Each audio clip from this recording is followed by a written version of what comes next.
Today we're going to be talking about fake versus real Micro Gen2 regs. So this one is clearly a fake. Repo has one for Sniper AS in Germany. Then if you go, Ballistics has one. I know that the Numbridge one is also a shady clone. How dare you! But is there actually a difference? So what we have here is a brand new in the box, Micro Gen2. So this is the micro regulator. A few moments later. And at first glance, they're very, very, very similar. I can already tell, so there is machining marks on here, definitely not on this one, so they've machined it definitely differently, but the telltale signs that this is an original one, apart from the fact that it costs a lot more. Money! Sweet money! It's got the markings on it, you've got the name on the lasered on here, you have it on the gauge, you don't have anything on this gauge. And we're gonna then go and open them up and we're gonna see if there is any other differences that we can spot on the inside.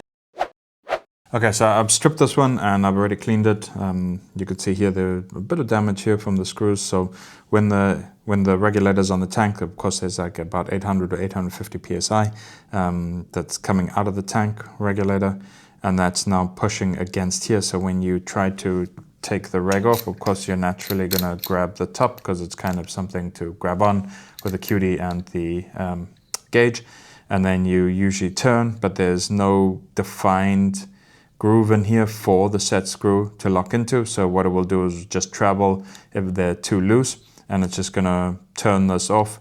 So this will stay on and this will slowly turn, and you'll see this kind of damage. That's why the easiest thing to do is to kind of shoot your gun at the same time while you're taking off your regulator, and that will then mitigate some of this damage. And here is the original one, not taken apart yet. Something I did notice that I don't see on here, which I did see on this one. I've already cleaned it all off. Basically, this was not using any kind of sealant. It just had thread tape on it. So you can see a little bit of residue of the thread tape there. So these ones do not. These ones have hydraulic sealant or Rohrdichtung. What the fuck is that? This stuff is great. Putting it on, very easy.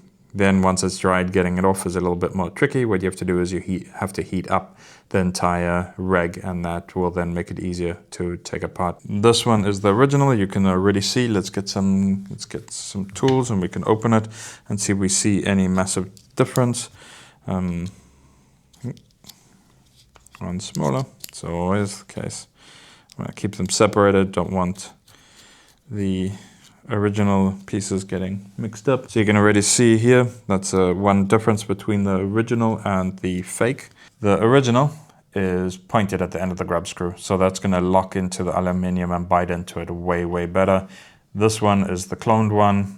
You can see it's not, it's flat, and that's why, that kind of explains why we have this kind of tearing here. So you'll see when you turn, it's just going to cut into it. So I filed it flat just to make sure that there's no aluminium residue that is going to, or shards or splinters that are going to go and damage the thread or the reg further than it already is. So we managed to do that. Let's get the second screw out. This is unscrewing way easier than the clone one. The clone one wasn't so easy. And then you can see here, you have a similar spring, probably just different quality. I'm guessing this is an inferior quality. This is going to be a far better quality. So we already found three differences. The spring is different, the grub screws are different, and they used PTFE tape instead of hydraulic sealant. Let's get this open. It's hard to tell if the brass is the same quality, but you can definitely tell that the threading is completely different. If you look at it, this is definitely a finer threading with a finer pitch. I do have gauges somewhere. I'm just not going to bother looking for them, to be honest. Why? But yeah, you can see here, original, much finer threading. We have here I can already see a different O-ring. We have here a black O-ring, we had a green one. So here you go, these are the Delrin pieces. You'll see here, they have added a chamfer on the cloned one. The original one does not. It is flat and straight all the way around. That moves quite nicely inside of there. This one is definitely way looser. So tolerances here, you can already see this one, you actually have to move it. It's not moving side to side much. This one is pretty loose in there. We're just looking at quality differences here. We can turn this out. So the adjustment screw, we can also see here there is a difference between the two. This one, once again, a flat one. This one they've machined. It's also far shorter. This one is the one from the clone. It's much, much longer. You can see it there. You'll see also here you've got your plus and minus. This one has nothing.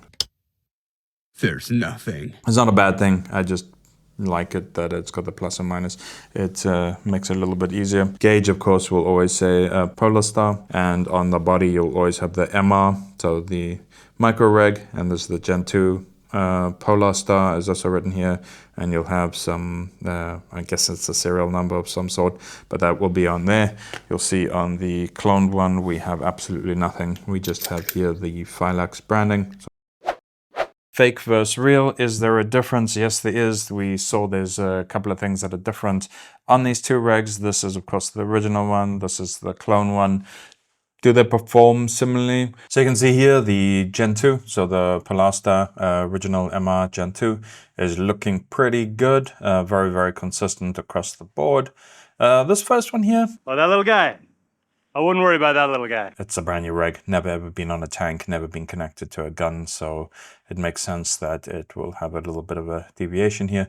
But if we look at the Filax, so this is after it's been cleaned, and yeah, you can see here it was all set to the same PSI, so exactly the same PSI between both of these. And you can see the first shots are very inconsistent, then starting to go up a little bit. This can also be because I rebuilt it, so it's brand new grease on the O-rings and brand new O-rings. Then starts getting a little bit more consistent, and then here on the second run, it's looking a lot better. But still, compared to a brand new, never been used Gen 2, an original one, it's yeah, slightly different. And of course the Gen 2 is just going to give more consistent shots in the future once it's broken in. From my experience, the proper original Gen 2 is really, really good. I've had some fantastic out-of-the-box experiences with this. These ones, on the other hand, I have seen some of the clones with horrible consistency. They were new, so they hadn't gotten through their break-in period yet. Generally, I would say about 2,000 shots to break one of these in a little bit better. Some say maybe 5,000, some are even talking about up to 10,000. But I would say 2,000 is a pretty good point to get better consistency out of regs. My experiences with the Micro Gen 2s, the original ones, you can do it in about 500, 600 shots, and it starts being very, very consistent. So if you found this video interesting, give it a like, maybe subscribe to the channel. I'll be doing some other videos soon. Most of my content is going to be very much HPA related. I don't really do AEG. I'm not interested in gas blowback either. So all my content, if it's gun related or parts related, it's generally HPA. If you want to learn more about it, follow my channel and you'll maybe learn something or be entertained. Are you not entertained? That's it for this one, and I'll check you guys in the next one.